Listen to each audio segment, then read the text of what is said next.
Jensen. I'm with Entertainment Weekly, and I am very excited to welcome you to Science Channel's presentation of the Firefly 10th Anniversary Panel.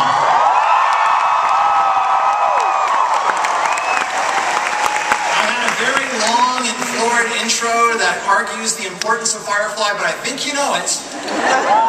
And we're running a little late, so let's get on with the thrilling heroics.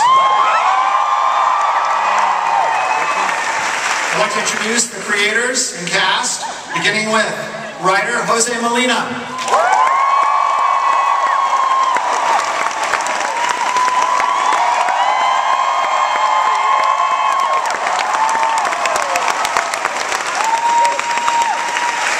The executive producer, Tim Minear.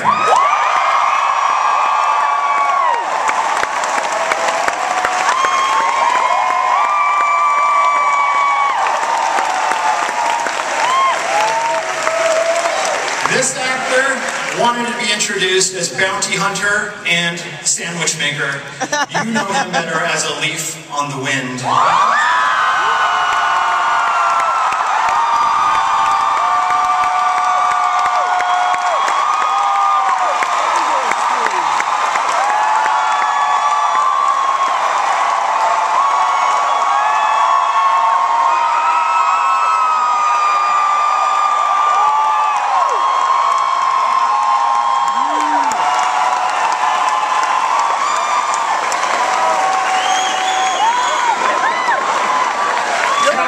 Tight pants or sometimes no pants.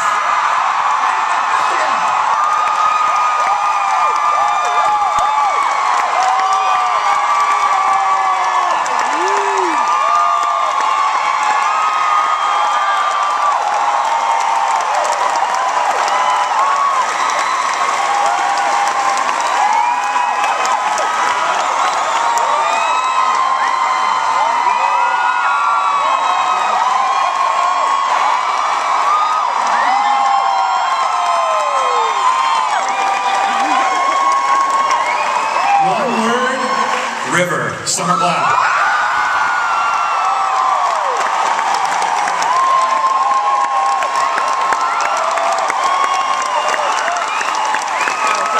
No, you're fine.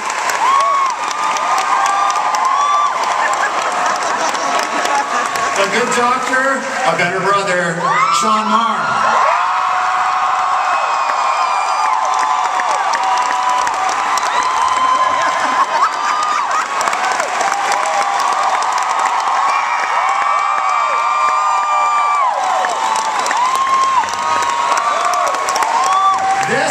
This is the audience participation portion of the show. The hero of Canton, the man they call...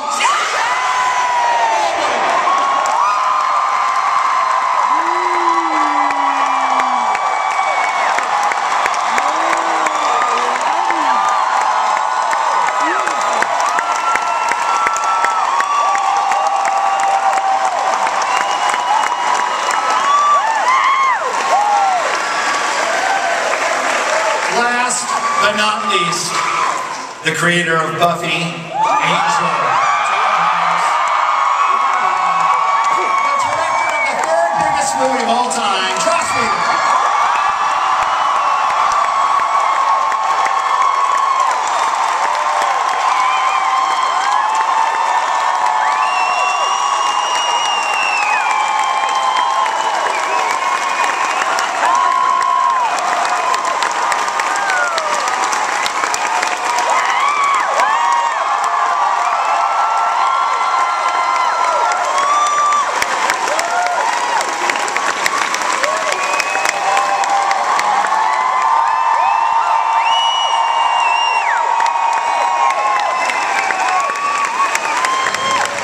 Stuff to do, so sit down. I'm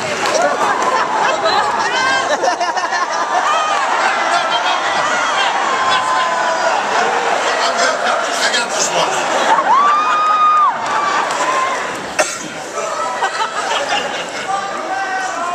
We have time for questions. I know you have a lot to ask. I have a lot. I know you have a lot to say. There are microphones positioned. You guys know the drill. You've been to Comic-Con. Joss Whedon. Congratulations on a great summer so far for you. It's been 10 years since the beginning of Firefly. 10 years of this sort of amazing story of a show that has survived cancellation to become the phenomenon that it is. What does it mean to you to be here today on the 10th anniversary of Firefly? Means I'm running on fumes, let's face it. I haven't come up with anything new, so I'm just hoping people will still watch this. What else could it possibly mean, except that we always knew from the very beginning that everything we were doing for the right reasons, in the right way, with the right people, that we were making something that was more than the sum of its parts, that we had the best cast I'll ever work with.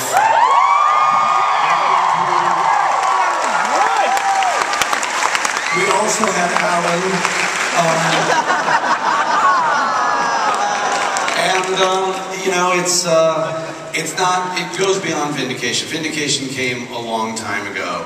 It goes to a place of transcendence that I can't even describe without turning into a girly man. More of a girly man than I already am. Nathan, I just love to ask you the same question. I mean, just, you know, you're in Castle right now, but...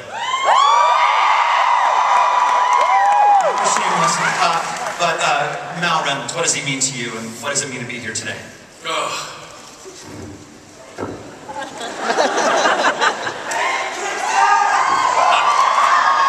I can get through this without crying, it'll look a lot cooler. Firefly was a lot of firsts for me. No one would give me a chance to be anything other than the number 5 guy, the lead girl's ex, the other dude who doesn't come in until later and then he leaves pretty early. He's good, but we don't know if he can carry a show. That's what I got all the time. No one would give me a chance. How am I gonna show anybody what I can do if no one will let me do it? And Joss Whedon was the guy. Gave me the best character I've ever played, the best movie.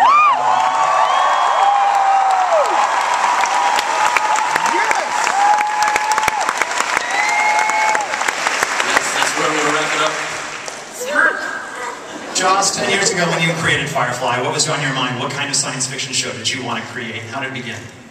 You know, at this point, I think it's so much in the vernacular that it seems old-fashioned, but I just wanted to make something that felt real, like a piece of history. I wanted to buck the system of all science fiction is lit with purple lights and, you know, has, you know, big green heads, and, you know, I wanted to tell an American immigrant story. I wanted to tell a Western story, but I need spaceships or I get cranky. And Tim Minear, you worked with Joss for years. I'd love to know, like, what were your thoughts when he said, "Hey, I want to, you know, make a science fiction Western"? Like, did you think that would be a hit show? Oh, I never think anything Joss is going to do on TV is going to be a hit show. That's fair. It is fair. What I will say is that it was never in the plan for me to work on this show. I was working on Angel, television, TV's Angel. And my best friend came down to a set at Paramount and let me play with his spaceship. And it was about the coolest thing. The other spaceship. Here's my cargo bay.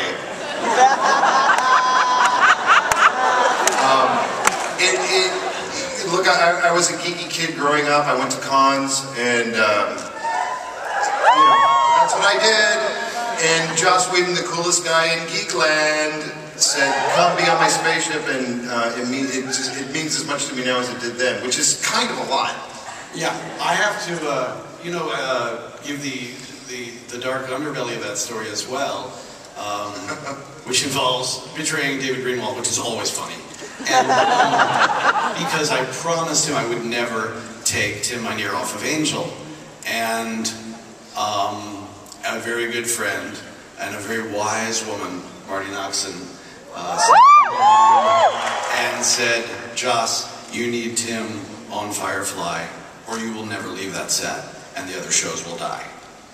She was like, "The only thing that can make Firefly work when you're not around is Tim Minear, and you know it, and you have to put him on that show, and you have to do the hard thing. And she was so right. It's the best move I ever made. Thank you.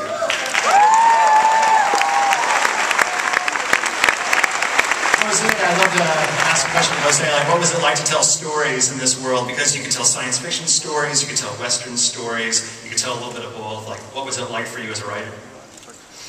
It was kind of like being a pig in shit, honestly. A pig in fecal matter.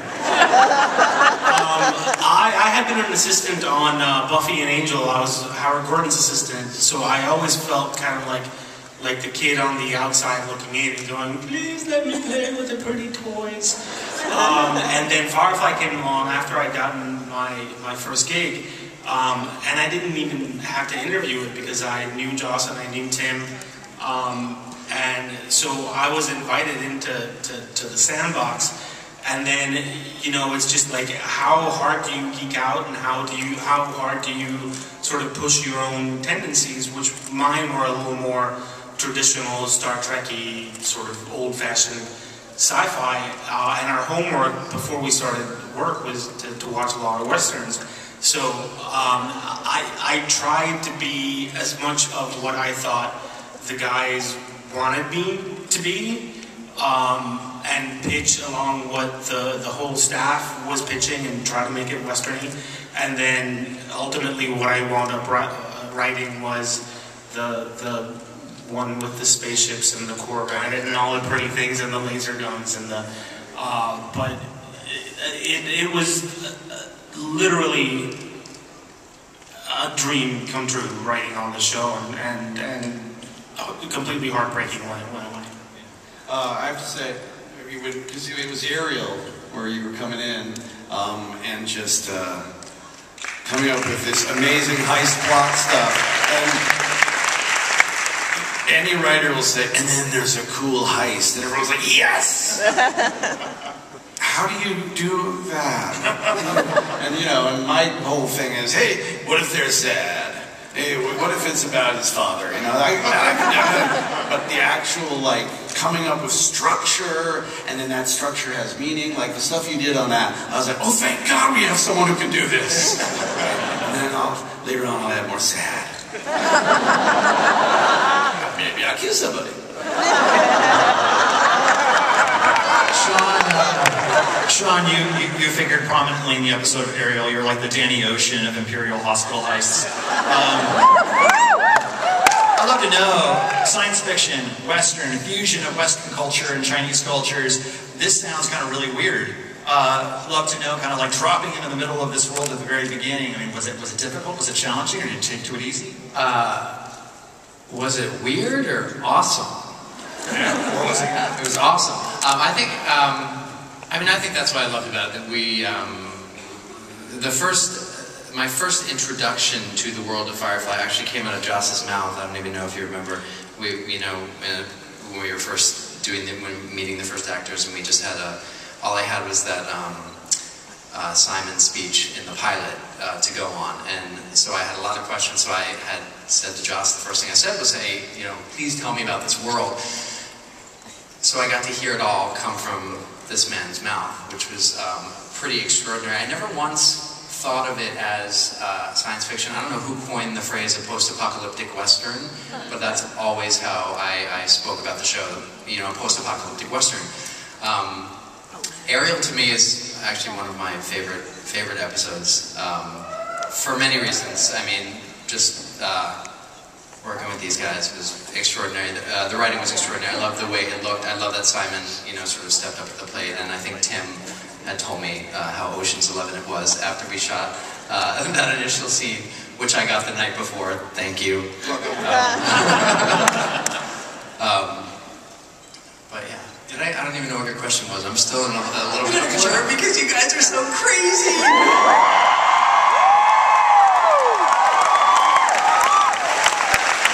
Nathan, I have a question for you, which is that it's very obvious watching the show, whether you're a fan at the beginning or have discovered it on Science or DVD, that this cast really enjoyed working together, unless you were faking it really well. But the chemistry of the cast was really a key to the success of the show. what was it like creating that bond, you know, among the cast and while making the episode?